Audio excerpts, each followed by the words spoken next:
Hello, good morning मेरे प्यारे बच्चों। मैं हूँ अर्चना और आज का हमारा टॉपिक है लकार।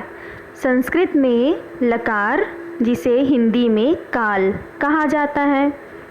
मेरे प्यारे बच्चों, मुझे नए नए वीडियोस मेरे पाने के लिए आप मुझे सब्सक्राइब करें, लाइक करें, कमेंट्स करें।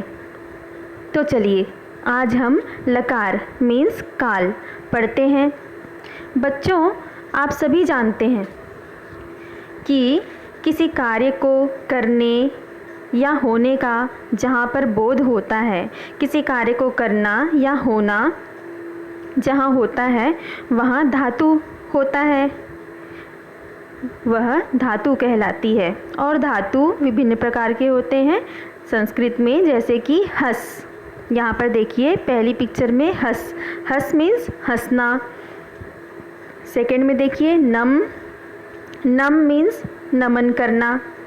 थर्ड याच, याच मीन्स मांगना। कंप, कंप मीन्स कांपना। धाव, धाव मीन्स दौड़ना। वद, वद मीन्स बोलना। पिब, पिब मीन्स पीना।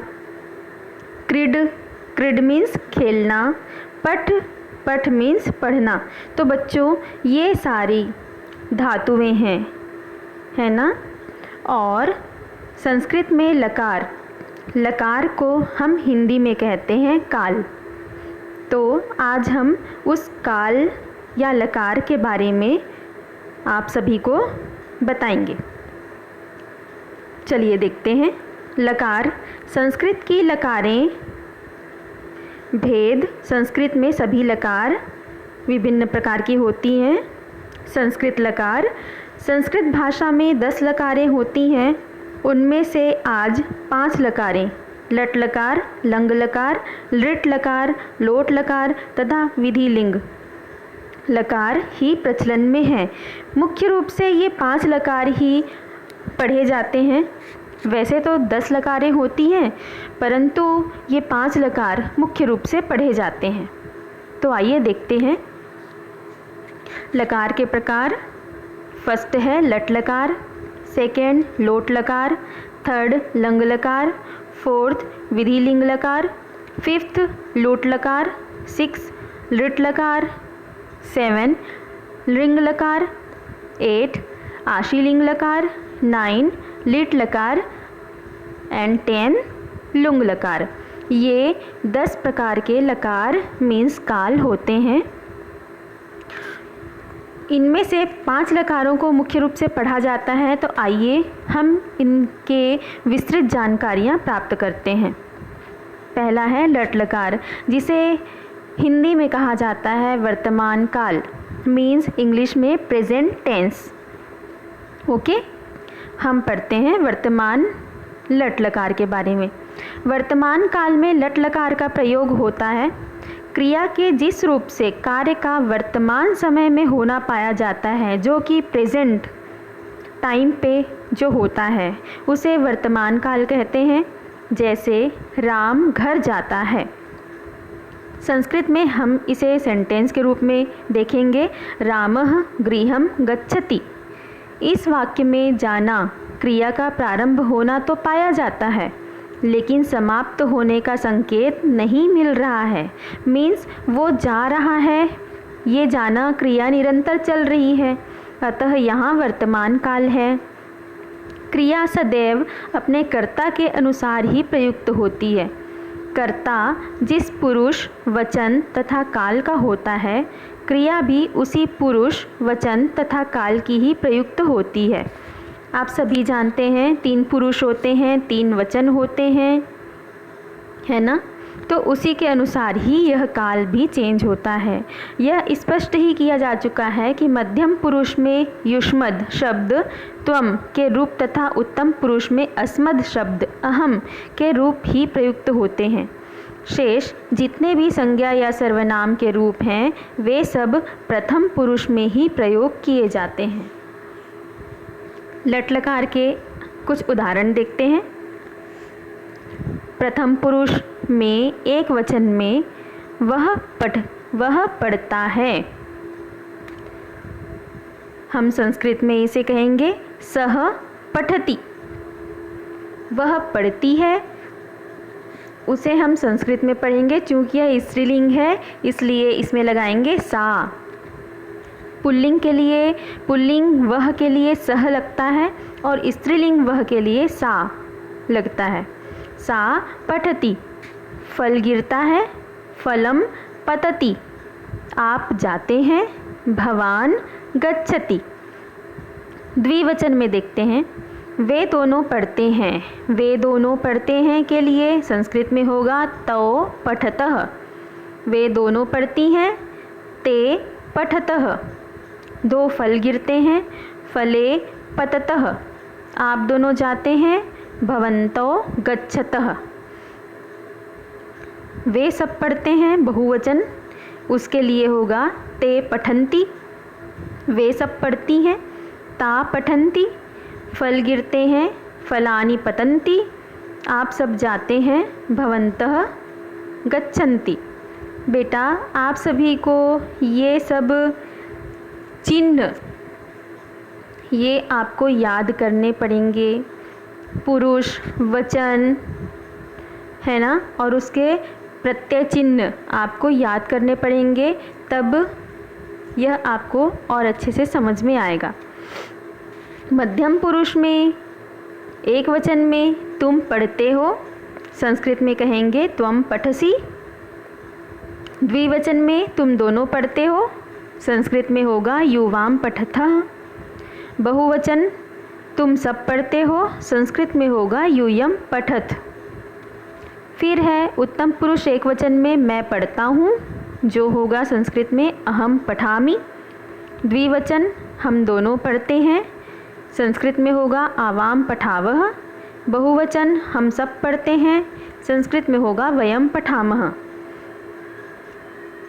युष्मत् तथा अस्मत् के रूप स्त्रीलिंग तथा पुल्लिंग में एक समान ही होते हैं। वर्तमान काल की क्रिया के आगे स्म जोड़ देने पर वह भूतकाल की हो जाती है। जैसे रामः गच्छति, राम जाता है। वर्तमान काल में रामः गच्छति मीन्स राम जाता है, यह वर्तमान काल है। ठीक है। फिर सेकेंड है लंग लकार। लंग लकार होता है भूतकाल, है ना, पास्ट टेंस जिसे इंग्लिश में कहा जाता है। भूतकाल में लंग लकार होता है जो कार्य आज से पूर्व हो चुका है, अर्थात क्रिया आज समाप्त नहीं हुई बल्कि कल या उससे भी पूर्व हो चुकी है। वह अनद्यतन काल होता है, मीन्स भूतकाल होता है। जो कार्य पहले पूर्व हो चुकी है, न अभी हो रही है और न भविष्य में होगी। जो कार्य पहले पूर्व हो चुकी है वह भूतकाल कहलाता है, मीन्स लंग लकार कहलाता है। लंग लकार के उदाहरण हैं पुरुष, प्रथम पुरुष में एक वचन में उसने पढ़ा, स अपठत। द्विवचन उन दोनों ने पढ़ा, तो अपठताम। बहुवचन उन सब ने पढ़ा, ते अपठन। मध्यम पुरुष में होगा तुमने पढ़ा, त्वम अपठः। तुम दोनों ने पढ़ा, युवाम अपठतम। तुम सब ने पढ़ा, यूयम अपठत। उत्तम पुरुष में होगा मैंने पढ़ा, अहम अपठम। हम दोनों ने पढ़ा, आवाम अपठाओ। हम सब ने पढ़ा, वयम अपठाम। स्वर आगे होने पर म का अनुस्वार नहीं होता, अतः यहाँ अस्वर होने के कारण त्वम आदि के म को अनुस्वार नहीं किया गया है। थर्ड है लृट लकार, जिसे हम कहते हैं भविष्यत काल, मीन्स फ्यूचर टेंस। लृट शेषे च। सामान्य भविष्य काल में लुट लकार का प्रयोग किया जाता है। क्रिया के जिस रूप से उसके भविष्य में सामान्य रूप से होने का पता चले उसे सामान्य भविष्यत काल कहते हैं। जैसे विमला पुस्तकम पठिष्यति, विमला पुस्तक पढ़ेगी। जो फ्यूचर में जो काम होने वाला होता है उसे हम कहते हैं भविष्य काल। भविष्य में जो काम होगा उसे हम कहते हैं भविष्यत काल, और संस्कृत में कहा जाता है लृट लकार। लृट लकार के उदाहरण देखिए, पुरुष, प्रथम पुरुष में एक वचन में वह पढ़ेगा या पढ़ेगी, तो सह या सा पठिष्यति, द्विवचन में वे दोनों पढ़ेंगे या पढ़ेगी, तो या ते पठिष्यतः, बहुवचन में वे सब पढ़ेंगे या पढ़ेगी, ते या ता पठिष्यन्ति, मध्यम पुरुष में तुम, एक वचन में तुम पढ़ोगे या पढ़ोगी, त्वं पठिष्यसि, द्विवचन में तुम दोनों पढ़ोगे या पढ़ोगी, युवां पठिष्यतः, बहुवचन में तुम सब पढ़ोगे पढ़ोगी, यूयं पठिष्यत, उत्तम पुरुष में एक वचन मैं पढ़ूँगा या पढ़ूँगी, अहम पठिष्यामि, द्विवचन में हम दोनों पढ़ेंगे या पढ़ेगी, आवाम पठिष्यावः, बहुवचन में हम सब पढ़ेंगे या पढ़ेगी, वयम पठिष्यामः। तो बेटा इन सब बातों का ध्यान आप लोगों को रखना पड़ेगा, प्रत्यय चिन्ह आप लोगों को याद करना पड़ेगा। फिर है लोट लकार, मीन्स आज्ञार्थ, आज्ञार्थक, आज्ञा देने वाला काल है ना, जिसमें आज्ञा, प्रार्थना, अनुमति, आशीर्वाद आदि का बोध कराने के लिए लोट लकार का प्रयोग किया जाता है। जैसे आज्ञा के रूप में हम देखते हैं त्वं गृहं गच्छ, तुम घर जाओ। प्रार्थना, भवान मम गृहं आगच्छतु, आप मेरे घर आएं।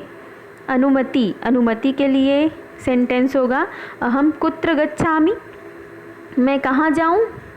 आशीर्वाद के लिए होगा त्वं चिरं जीव, तुम बहुत लंबे समय तक जियो। लोट लकार के उदाहरण देखते हैं। पुरुष, प्रथम पुरुष में एक वचन वह पढ़े, क्योंकि यह आज्ञा दे रहा है, तुम पढ़ो, तुम गाओ, तुम खेलो, तुम कोई काम करो, ये आज्ञार्थ काल है, आज्ञा देने वाला काल। तो एक वचन में वह पढ़े, सह पठतु, द्विवचन में वे दोनों पढ़ें, तो पठताम, बहुवचन में वे सब पढ़ें, ते पठन्तु, मध्यम पुरुष में तुम पढ़ो, त्वं पठ, द्विवचन में तुम दोनों पढ़ो, युवां पठथम, बहुवचन में तुम सब पढ़ो, यूयं पठत, उत्तम पुरुष एक वचन में मैं पढ़ूँ, अहम पठामि, पठानी, द्विवचन हम दोनों पढ़ें, आवाम पठाओ, बहुवचन हम सब पढ़ें, वयम पठाम। फिर है विधि लिंग लकार। विधि लिंग लकार चाहिए के अर्थ में होता है, ऐसा करना चाहिए, वैसा करना चाहिए। तो ये चाहिए वाले शब्द जहाँ पर आते हैं उसे संस्कृत में विधि लिंग लकार कहा जाता है।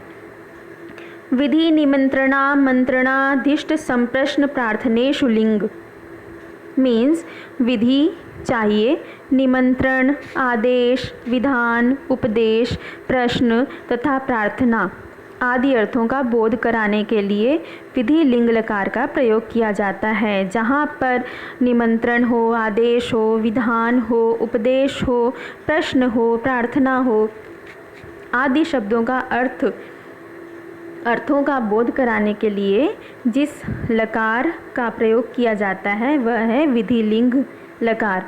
जैसे विधि सत्यम ब्रूयात, मीन्स सत्य बोलना चाहिए। प्रियम ब्रूयात, प्रिय बोलना चाहिए। निमंत्रण के लिए देखते हैं भवान अद्य अत्र भक्षयेत, आप आज यहाँ भोजन करें। आदेश के लिए भृत्यः क्षेत्रे गच्छेत, नौकर खेत पर जाए। प्रश्न के लिए त्वं किम कुर्याः, तुम्हें क्या करना चाहिए। इच्छा के लिए यूयं सुखी भवेत्, तुम खुश रहो। इसका उदाहरण देखते हैं। कर्ता, क्रिया, वचन तथा पुरुष अनुसार विधि लिंग लकार के उदाहरण। तो देखते हैं बच्चों। पुरुष, प्रथम पुरुष एक वचन में उसे पढ़ना चाहिए, सह पठेत। द्विवचन में उन दोनों को पढ़ना चाहिए, तो पठेताम। बहुवचन में उन सब को पढ़ना चाहिए, ते पठेयुः। मध्यम पुरुष एक वचन में तुम्हें पढ़ना चाहिए, त्वं पठे। द्विवचन तुम दोनों को पढ़ना चाहिए, युवां पठेतम। बहुवचन तुम सबको पढ़ना चाहिए, यूयं पठेत। उत्तम पुरुष एक वचन में मुझे पढ़ना चाहिए, अहम पठेयम। द्विवचन में हम दोनों को पढ़ना चाहिए, आवाम पठेव। और बहुवचन में हम सबको पढ़ना चाहिए, वयम पठेमः।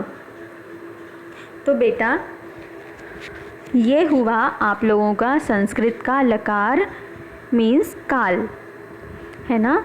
तो बच्चों आप सभी को आगे बढ़ने के लिए, संस्कृत समझने के लिए कुछ मेहनत करना होगा। आप अपनी संस्कृत शब्दकोश बढ़ाइए, जिससे कि आप आगे कुछ भी सेंटेंस को आसानी से पढ़ सकें सरलता से। उसके लिए संस्कृत ग्रामर बहुत ज़रूरी है। संस्कृत ग्रामर में आप लोगों को शब्द रूप, धातु रूप, कारक रचना, ये 3 चीज़ें आप लोगों को कंठस्थ याद होने चाहिए। ये 3 चीज़ें आप अच्छे से याद कर लेंगे तो आपको संस्कृत के सेंटेंस बनाने में सरलता होगी, है ना। और बाकी जो आप लोगों को कुछ समझ में नहीं आता है तो प्लीज़ मुझसे अपने प्रॉब्लम्स शेयर कीजिए। आशा करती हूँ कि आप सभी को यह समझ में आया होगा, है ना। तो हम आगे नेक्स्ट चैप्टर या फिर ग्रामर पढ़ने के लिए हम नेक्स्ट डे पढ़ाई करते हैं। ओके, तो तब तक के लिए मैं आप लोगों से विदा लेती हूँ मेरे प्यारे बच्चों। बाय।